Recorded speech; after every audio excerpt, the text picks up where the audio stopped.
Hey everyone, welcome to the 8 Minute Sermon Podcast. Before I start this, I want to make a point. I'm not a pastor.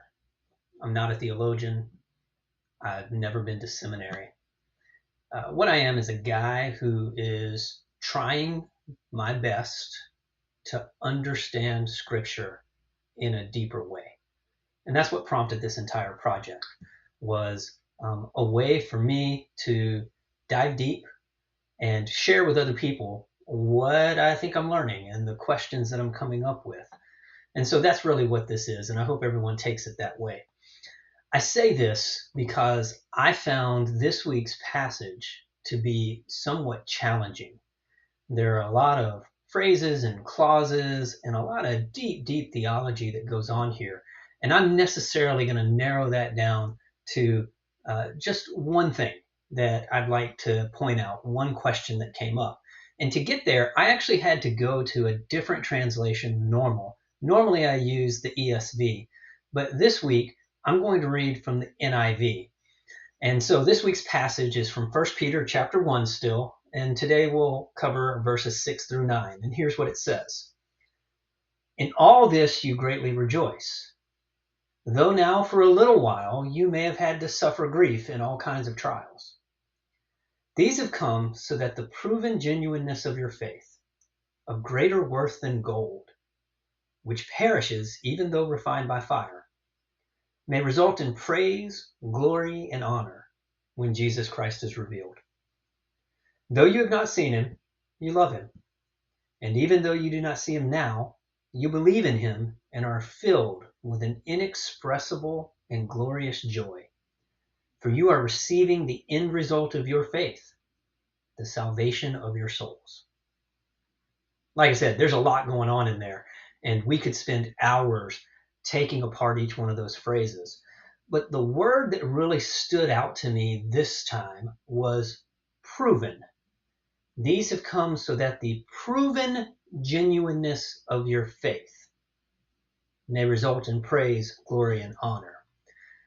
And so the context here is Peter's talking about the trials, the tribulations, not only that his audience, the people to whom he wrote the letter, are dealing with, but more broadly to the trials and tribulations that we all have, the sufferings that we all get to experience day to day, week to week, year to year in this life.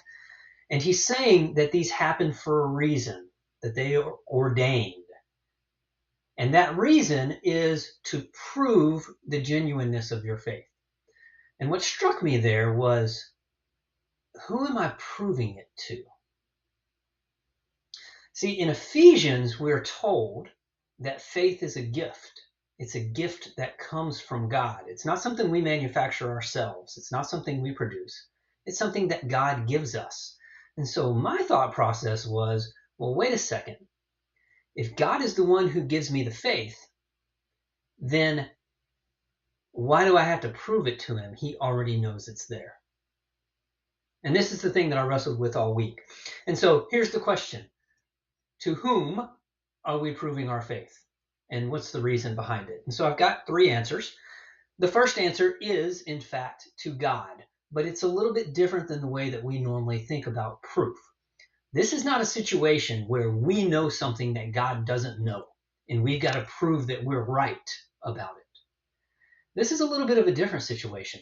The way that I'd like to think about it is, think about when you taught your kid how to ride a bike, or when someone taught you how to ride a bike, right? So I'm going to think about when I taught my sons how to ride a bike, and there were trials, there was suffering, they would fall off the bike, they would scrape their knee. But eventually, they were able to ride the bike. Do you remember how excited your kids were the first time they rode the bike? That's us. That's how excited we are about discovering the faith that God has planted in us. But now, do you remember how excited you were for your kid? Thinking to yourself, I knew he had it in him. I knew he could do it. I think that's God in this situation. God knows the faith that he's planted in us. He knows that we can do it. He knows because he gave it to us. He's excited as we are, when we discover that we have the faith. That's what this means whenever we say that we are proving it to God. But there's more than that. We're also proving our faith to others. And again, a little bit of a nuance, a little bit of a different twist on how we should think about that word prove. In this case, it's more like demonstrating, showing people the way, leading by example. In Philippians, remember, we're told that believers will have a peace that surpasses all understanding. So when we're out and about in the world and we profess to be Christians, we're going through the same sort of sufferings that everyone else in the world is going through. But our reaction to those sufferings says something not about us, but about our God and about the gift that He has given us. Because as we lean into faith in the face of those sufferings, we react with peace, and even, as Peter's saying, with a kind of joy. A kind of joy because we know that we are being tested to refine our faith. And that surpasses all understanding.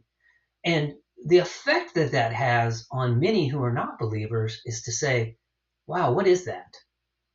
I want a piece of that. How can you be so calm? How can you be so trusting?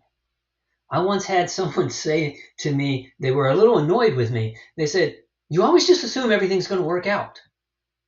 How can you do that? And the answer is because I have faith. Because everything is just going to work out. Because my God tells me it's going to work out. And I've had an opportunity through my sufferings in life to lean into Him repeatedly, to test it, and to see that indeed that's what happens. Okay, and then the third one. The third one is we prove our faith to ourselves. So for a long time in my life, I was a distance runner. The longest race I've ever run is 50 miles. And the reason that I ran 50 miles was because I saw someone else do it. And I said, I wonder if I can do that. And so I went through a lot of suffering. There was a lot of suffering during the training, miles and miles and miles, muscle aches, pain, thirst. The race itself was a tremendous trial. It was suffering from the word go. And I remember at 40 miles, my entire system shut down. I couldn't take in any food. I couldn't take in any water. And yet I persisted through those trials. Why? To prove to myself that I could. When we go through trials and we lean into God, what that proves to us is God truly has given me faith. And God truly is going to be there every single time. He's always there. He's ordained these sufferings, and He has ordained that He will be my comfort. And ultimately, what that should lead us to understand is when God tells us something about our salvation, we have proven that He is true to His word because He always has been through all these sufferings that we go through in life. So when He tells us that we have eternal salvation, we should be able to trust that as well. Just one more thing before I close. I know I'm going long, but this week, this is the passage that I was studying. And this week, it was almost like God said, you know what? You need a little field experience. And so this week has been really tough. We've had things going on at work that are anxiety-inducing. Had things going on with family, elderly members of my family getting hurt, having to be hospitalized, losing a lot of sleep at night, definitely getting some more gray hairs in my beard. But through it all, I've leaned into my faith. I've prayed a lot. And I'm not saying that it's been easy because it hasn't. But we've been able to stay relatively calm. Field experience. Proving our faith to our God, to the world around us, and probably most importantly, to ourselves. Thanks. I'll see you next time.